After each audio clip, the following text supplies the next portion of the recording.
Olá, aqui é Ana Coé para a leitura da Bíblia 365. Hoje é dia 28 de outubro, dia 301. A nossa leitura se divide em 4 partes: Antigo Testamento, Novo Testamento, Salmos e Provérbios. O objetivo é que possamos diariamente nos conectarmos com as Escrituras Sagradas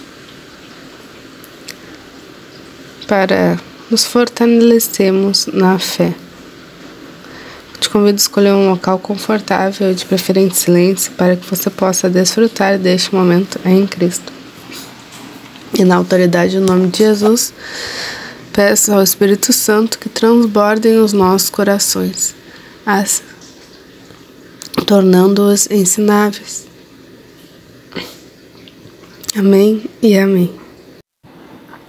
Jeremias capítulo 51. Da Babilônia se ouvem gritos, e da terra dos caldeus o ruído de grande destruição.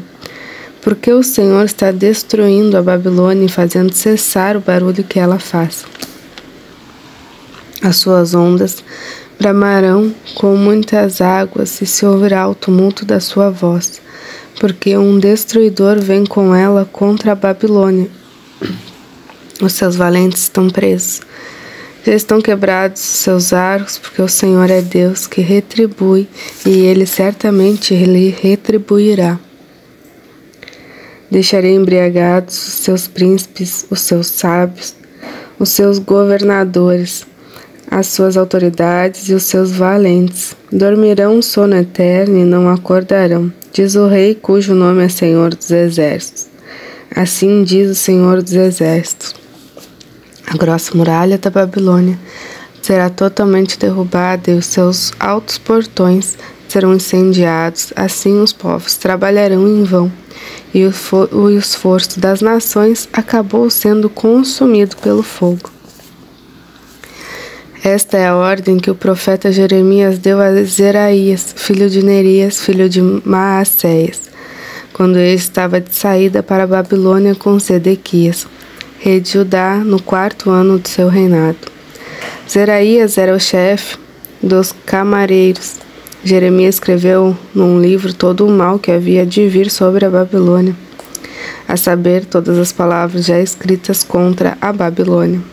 Jeremias disse a Zeraías: quando você chegar à Babilônia, trate de ler em voz alta todas estas palavras.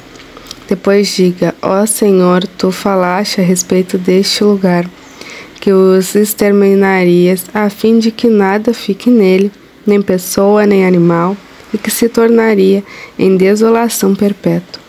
Quando você acabar de ler o livro, amarre-o numa pedra e jogue-o no meio do Eufrates. Então diga: assim será afundada a Babilônia e não se levantará, por causa do mal que eu hei de trazer sobre ela, e os seus moradores sucumbirão. Até aqui as palavras de Jeremias. Zedequias tinha 21 anos de idade quando começou a reinar. Reinou 11 anos em Jerusalém. A mãe dele se chamava Amutal e era filha de Jeremias de Líbna. Sedequias fez o que era mal aos olhos do Senhor, segundo tudo que Jeoaquim havia feito. Foi por causa da ira do Senhor contra Jerusalém e contra Judá que isso aconteceu, a ponto de os rejeitar da sua presença.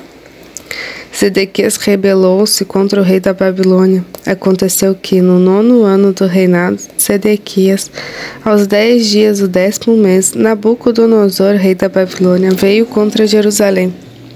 Ele e todo o seu exército sitiaram a cidade e construíram rampas de ataque ao redor dela. A cidade ficou sitiada até o 11º ano do reinado de Sedequias, aos 9 dias do 4º mês, quando a cidade se via apertada pela fome e não havia pão para o povo da terra. A cidade foi arrombada. Embora os caldeus estivessem em volta da cidade, todos os homens de guerra fugiram e saíram de noite pelo caminho do portão, que fica entre as 2 muralhas, perto do jardim do rei.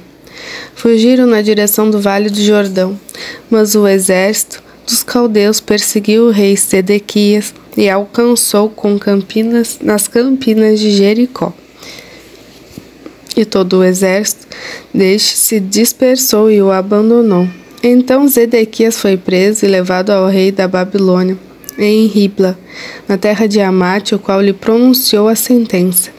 O rei da Babilônia mandou matar os filhos de Zedequias à vista deste. Também mandou matar todas as autoridades de Judá em Ribla. Mandou furar os olhos de Zedequias, amarrou-os com correntes de bronze, levou-o à Babilônia e o conservou no cárcere até o dia da sua morte. No 10º dia do 5º mês, no 19º ano do reinado de Nabucodonosor, rei da Babilônia, Nebuzaradã, chefe da guarda e servidor do rei da Babilônia, veio a Jerusalém. Ele queimou a casa do Senhor, o palácio real, bem como todas as casas de Jerusalém. Também entregou às chamas todas as construções importantes. Todo o exército dos caldeus que estava com o chefe da guarda derrubou todas as muralhas ao redor de Jerusalém. Nebuzaradã, o chefe da guarda, levou cativos os mais pobres do povo. O resto do povo que havia ficado na cidade, os desertores que se entregaram ao rei da Babilônia e o restante da população.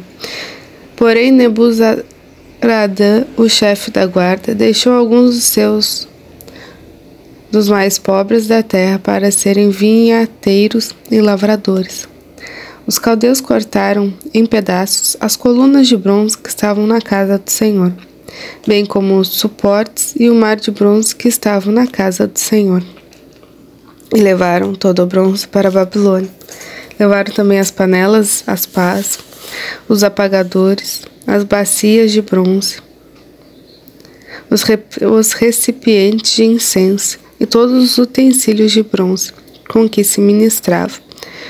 O chefe da guarda levou também os copos, os braseiros, as bacias, as panelas, os candelabros, os recipientes de incenso e as taças, tudo que fosse de ouro ou de prata.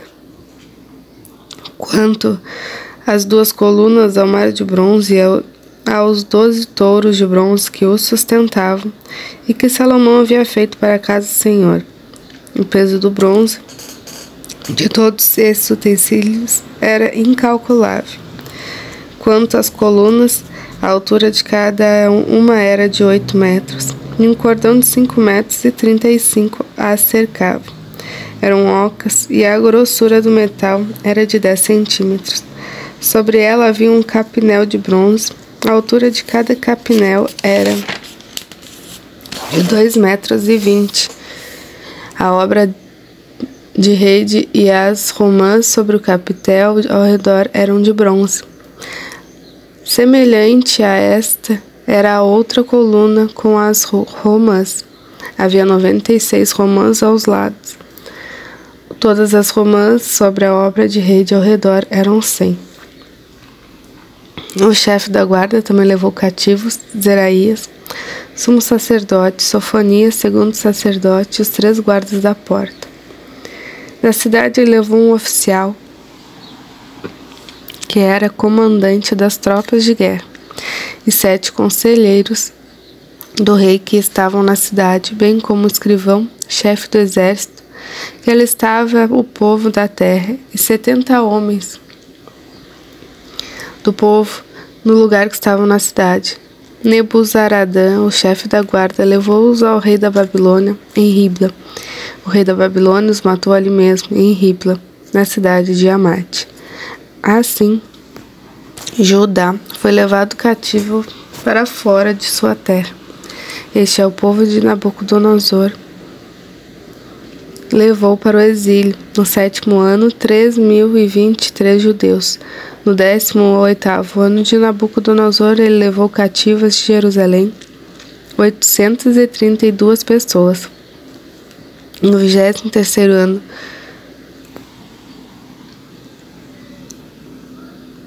de Nabucodonosor, Nebuzaradã, o chefe da guarda, levou cativas entre os judeus 745 pessoas. Ao todo foram levados 4.600 pessoas. No 37º ano do cativeiro de Joaquim, rei de Judá, no dia 25 do 12º mês, Evil-Merodach, rei da Babilônia, no ano em que começou a reinar, libertou Joaquim, rei de Judá, e o fez sair do cárcere. Falou com ele de modo bondoso e lhe deu um lugar de mais honra do que a dos reis que estavam com ele na Babilônia. Permitiu que ele deixasse de usar roupas de prisioneiro, e Joaquim passou a comer na presença dele todos os dias da sua vida, e da parte do rei da Babilônia lhe foi dada subsistência vitalícia, uma pensão diária, até o dia da sua morte, durante todos os dias da sua vida. Novo Testamento, Tito, capítulo 13. Lembre a todos que se sujeitem aos governantes e às autoridades, que sejam obedientes e estejam prontos para toda boa obra, que não difamem ninguém, que sejam pacíficos, cordiais, dando provas de toda cortesia para com todos.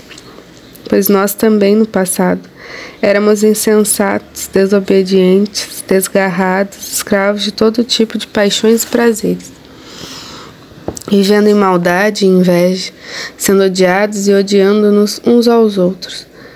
Mas quando se manifestou a bondade de Deus, nosso Salvador, e o seu amor por todos, ele nos salvou, não por obras de justiça praticadas por nós, mas segundo a sua misericórdia. Ele nos salvou mediante o lavar regenerador e renovador do Espírito Santo, que ele derramou sobre nós ricamente por meio de Jesus Cristo, nosso Salvador, a fim de que, justificados por graça, nos tornemos seus herdeiros, segundo a esperança da vida eterna. Fiel é esta palavra e quero que você fale ousadamente a respeito dessas coisas, para que os que creem em Deus se empenhem na prática de boas obras. Essas coisas são excelentes e proveitosas para todas as pessoas. Evite discussões tolas, genealogias, controvérsias e debates sobre a lei, porque são inúteis e sem valor. Evite a pessoa que provoca divisões depois de admoestá-la uma ou duas vezes, pois você sabe que tal pessoa está pervertida, vive pecando e por si mesma está condenada. Quando eu lhe enviar Ártemas ou Tíquico, faça possível para vir ao meu encontro em Nicópolis. Estou resolvido a passar o inverno ali.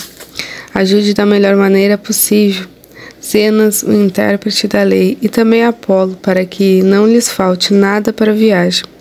E quanto aos nossos filhos, que aprendam também a se empenhar na prática de boas obras a favor dos necessitados, para que não se tornem infrutíferos. Todos os que estão comigo mandam saudações a você. Dê saudações àqueles que nos amam na fé. A graça esteja com todos vocês. Salmos 100. Salmo de ações de graça.